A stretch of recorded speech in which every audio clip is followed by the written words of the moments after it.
Hello everyone, welcome to our YouTube channel Akanksha GSO. आज की इस वीडियो में हम लोग देखेंगे वैदिक सभ्यता। इसके पहले वीडियो में हमने देख लिया सिंधु सभ्यता।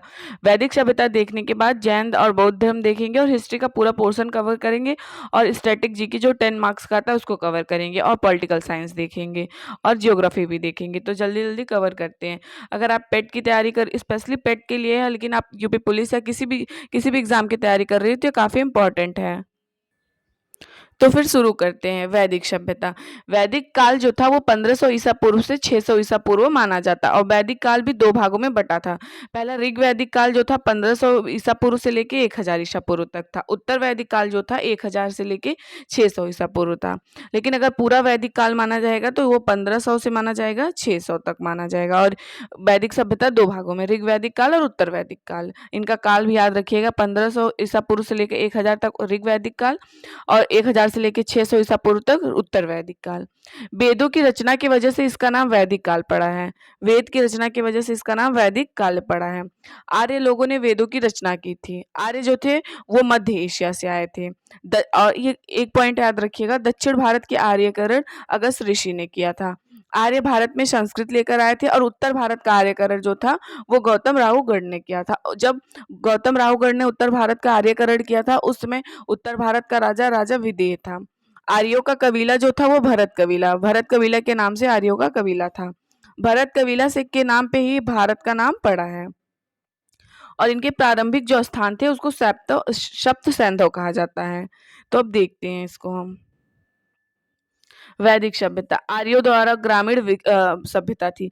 ये एक ग्रामीण सभ्यता थी। सिंधु सभ्यता की तरह नगरीय व्यवस्था नहीं थी, ये ग्रामीण व्यवस्था थी। मूल निवासी ये मध्य एशिया के थे, जिसे मैक्स मुलर कहते थे। ये मध्य एशिया के मूल निवासी थे। सर्वप्रथम पंजाब एवं अफगानिस्तान में सिंधु के आसपास इनका निवास था। मतलब सर्वप्रथम ये पंजाब एवं अफगानिस्तान के पास मतलब सिंधु नदी के आसपास ये रहते थे। इनकी जो लैंग्वेज थी हमने आपको आपको बता दिया, संस्कृत। आर्य ही भारत में संस्कृत लेकर आए थे। अब हम ऋग्वैदिक काल देखते हैं, 1500 ईसा पूर्व से 1000 ईसा पूर्व तक। इसकी राजनैतिक और प्रशासनिक व्यवस्था देखते हैं। प्रशासनिक व्यवस्था इसमें फर्स्ट नंबर पे राष्ट्र होता था और इसका जो मालिक होता था राजा, सबसे बड़ी का ही राजा। फिर जन, जिनको हम राजन कहते थे, वो होते थे। फिर विस्पति होते थे। फिर ग्रामीणी होते थे। फिर कुलपति या कुल जिसको कहते थे। प्रमुख अधिकारी, अब हम देखते हैं प्रमुख अधिकारियों के नाम पूछ लेता है किसको क्या कहा जाता था। धार्मिक अधिकारी को पुरोहित कहा जाता था। पुरोहित दो थे, एक वशिष्ठ वशिष्ठ जो थे, मतलब जो वशिष्ठ को मानते थे वो रूढ़िवादी थे और विश्वामित्र को जो मानते थे वो उदारवादी थे। और दूसरा जो थे गुप्तचर, गुप्तचर को बोला जाता था स्पष्ट। और वैदिक सभ्यता में दुर्गपति को कहा जाता था पूरब। चारागाह, चारागाह जो गोचर भूमि का अधिकारी, मतलब जहाँ गाय वगैरह रहती थी उसका पूरा अधिकारी, वो वजपति वाजपति उसको कहा जाता था।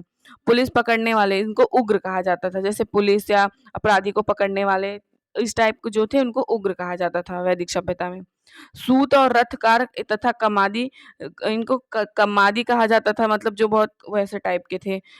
सूत ऊत काटते थे और फिर रथकार या रथ चलाते थे। सर्वाधिक महत्वपूर्ण पुरोहित और सैनिक थे, मतलब इस वैदिक सभ्यता में सबसे ज्यादा महत्वपूर्ण पुरोहित और सैनिक थे। न्यायिक अधिकारी का कोई उल्लेख नहीं है वैदिक सभ्यता में। सभा एवं समिति अब हम लोग देखते हैं। राजा को सलाह देने वाली संस्था थी ये सभा और समिति। सभा श्रेष्ठ लोगों की संस्था थी, समिति जो थी वो सामान्य लोगों की। आप याद ये ध्यान रखिएगा, सभा जो थी वो श्रेष्ठ लोगों की होती थी और समिति जो थी वो सामान्य लोगों की थी। स्त्रियां सभा और समिति में भाग ले सकती, स्त्री जो थी वो सभा और समिति में भाग ले सकती थी। युद्ध हम लोग देखते हैं। युद्ध के लिए गविष्टि शब्द का प्रयोग किया गया था। गायों की खोज, सबसे पहले युद्ध जो था इनका गायों की खोज के लिए होता था और युद्ध के लिए गविष्टि शब्द का प्रयोग किया जाता था। दशराज युद्ध, ये परूसड़ी या रावी नदी के तट पर शूदास भारत नामक समुदाय विजय के मध्य हुआ था। विजय और 10 जनों के मध्य में हुआ था। इसकी जानकारी ऋग्वेद के 7वें मंडल से मिलती है। इसकी जो जानकारी है ये ऋग्वेद के 7वें मंडल से मिलती है। अब हम सामाजिक जानकारी देखते हैं। इसको देखने से पहले हम थोड़ा और इम्पोर्टेंट देख लेते हैं। इन इनमें जो यज्ञ था वो 3 प्रकार का होता था। अश्वमेध वो यज्ञ, वाजपेय यज्ञ और राजश्रेय यज्ञ। और इसमें जो देवता थे, सबसे प्रमुख जो देवता थे वो इंद्र थे। इंद्र का 250 बार मतलब नाम लिया गया है वेदों में, 250 बार। अग्नि का 200 बार, अग्नि का 200 बार। सोम देवता जंगल के देवता थे और मारुति जो देवता थे वो तूफान के थे और रुद्र जो थे वो गुस्साए हुए मतलब देवता थे। तो ये इसमें नदी का जो नाम था, वेदों में झेलम नदी को वितस्ता नदी के नाम से जाना जाता था और ब्यास नदी को बिपाशा नदी के नाम से जाना जाता था। चिनाब नदी को अस्किनी के नाम से जाना जाता था और सतलज नदी को शत्रुदी के नाम से जाना जाता था। रावी नदी को परूशनी के नाम से जाना जाता था और सुषोमा नदी को सोहन नदी के नाम से जाना जाता था। गंडक नदी को वहीं शदानीरा के नाम से जाना जाता और सरस्वती को घग्घर नदी के नाम से जाना जाता था और सिंध नदी को सिंधु नदी ही कहते थे। और इसमें देखते हैं खस्ट दर्शन जो थे। न्याय दर्शन के जो लेखक थे वो गौतम थे। सांख्य दर्शन के जो लेखक थे वो कपिल मुनि थे और योग दर्शन के पतंजलि थे। वैशेषिक के जो लेखक थे वो थे कन्नाड। उत्तर मीमांसा के जो लेखक थे वो वादरायण थे और पूर्व मीमांसा के जैमिनी थे। अब हम इनकी सामाजिक व्यवस्था देखते हैं। इनकी सामाजिक वर्ण व्यवस्था ऋग्वेद के 10वें मंडल में वर्णित है। ऋग्वेद के 10वें मंडल में वर्णित है ये पुरुष सूक्ति। सबसे पहले ब्राह्मण होते थे, फिर क्षत्रिय, फिर वैश्य, फिर शूद्र, सबसे लास्ट में शूद्र होते थे। ब्राह्मण, क्षत्रिय, वैश्य और शूद्र। विभाजन का आधार इन व्यवसाय कर, इनका जो मतलब विभाजन हुआ था ये काम के आधार पे हुआ था और ये पितृसत्तात्मक समाज था। यहाँ पे पितृसत्तात्मक समाज थी। हालांकि स्त्रियों को बेहतर स्थिति भी देखी गई है, जैसे कि शिक्षा में शिक्षा ली थी स्त्रियां भी, जैसे इसमें लोपामुद्रा, घोषा, सिकता, आपला, विश्वास जैसी विदुषी स्त्रियां भी थी जो ये शिक्षा ली थी। बाल विवाह और पर्दा प्रथा नहीं था, मतलब पर्दा प्रथा नहीं था।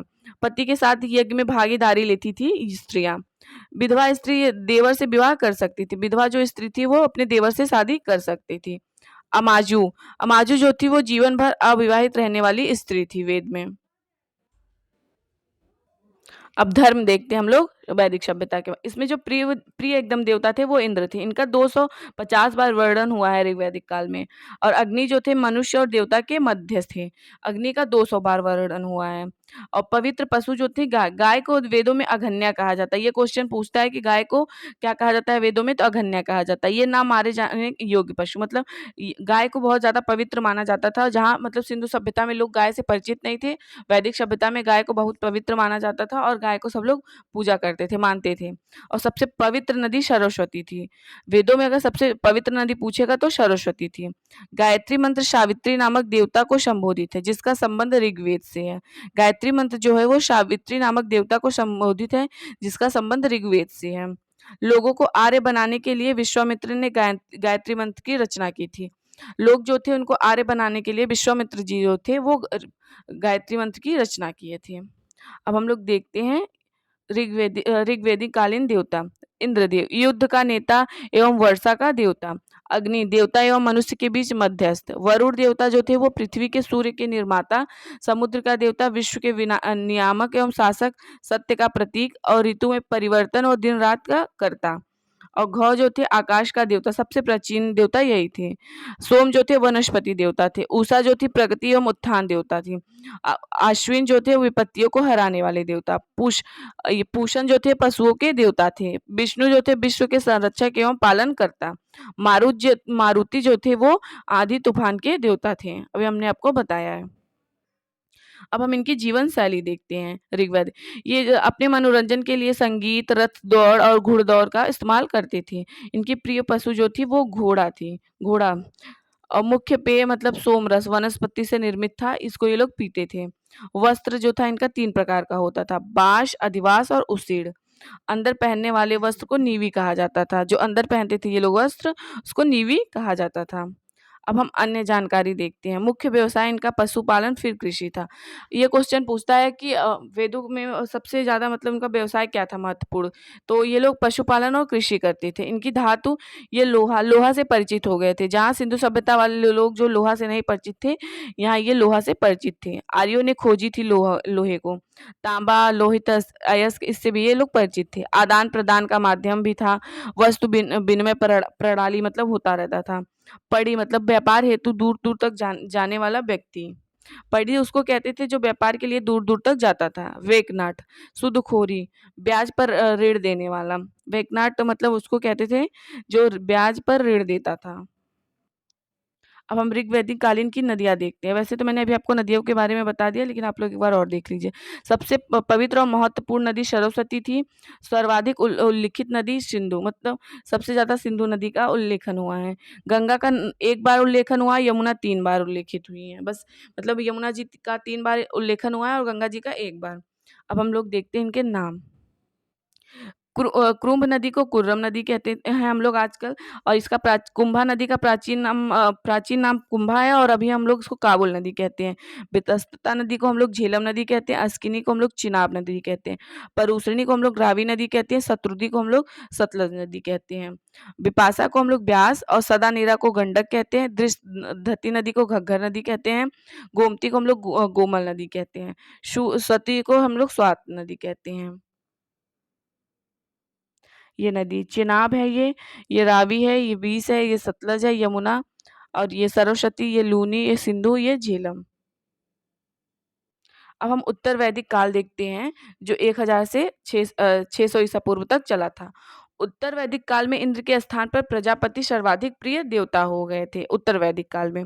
उत्तर वैदिक काल में राजा के राज्याभिषेक के समय राजसूय यज्ञ का अनुष्ठान किया जाता था। उत्तर वैदिक काल में स्वर्ण व्यवस्था के बजाय जन्म के आधार पर निर्धारित होने लगा था।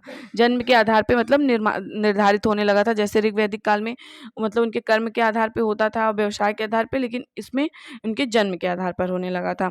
उत्तर वैदिक काल में हल को सिरा और हल रेखा को सीता कहा जाता था। ये क्वेश्चन पूछा जाता है।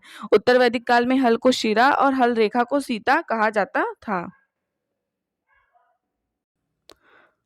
उत्तर वैदिक काल में निष्क और शतमान मुद्रा की इकाइयाँ थी, लेकिन इस काल में किसी भी खास भार, आकृति और मूल्य के सिक्के के चलन का कोई प्रमाण नहीं मिलता। मतलब कोई भी खास आकृति या मूल्य सिक्के की चलन का प्रमाण नहीं मिलता उत्तर वैदिक काल में। उत्तर वैदिक काल में कौशाम्बी नगर में प्रथम बार पक्की ईंटों का प्रयोग किया गया था। कौशाम्बी में जो इलाहाबाद के पास में है, वहाँ पे सर्वप्रथम पक्की ईंटों का प्रयोग किया गया था। गौत्र नामक संस्था का जन्म उत्तर वैदिक काल में हुआ था। गोत्र जो हम लोग होता नहीं, सबका गोत्र होता है, तो उस अपने कास्ट के हिसाब से जो भी आपका कास्ट हो तो गोत्र होता है। तो इसका जन्म उत्तर वैदिक काल में हुआ था। अन्य ऐतिहासिक स्रोत देखते हैं हम लोग। उपनिषद देखते हैं। 108 उपनिषद है। सत्यमेव जयते मुंडकोप उपनिषद से लिया गया है। इसी उपनिषद में यज्ञ की तुलना टूटी नाव से की गई है। महाकाव्य की दो मतलब संख्या है, महाभारत और रामायण। महाभारत का पुराना नाम जय संहिता है और ये विश्व का सबसे बड़ा महाकाव्य है। तो वैदिक सभ्यता से जितना भी था मैंने करवा दिया है इम्पोर्टेंट, पूरा फैक्ट आपको बता दिया। अब नेक्स्ट क्लास में हम जैन धर्म और बौद्ध धर्म पढ़ेंगे। उसके बाद मेडल हिस्ट्री और मॉडर्न पढ़ेंगे और स्टैटिक जीके स्टार्ट करेंगे। वीडियो हेल्पफुल लगेगी तो चैनल को शेयर सब्सक्राइब करिएगा। Thank you everyone.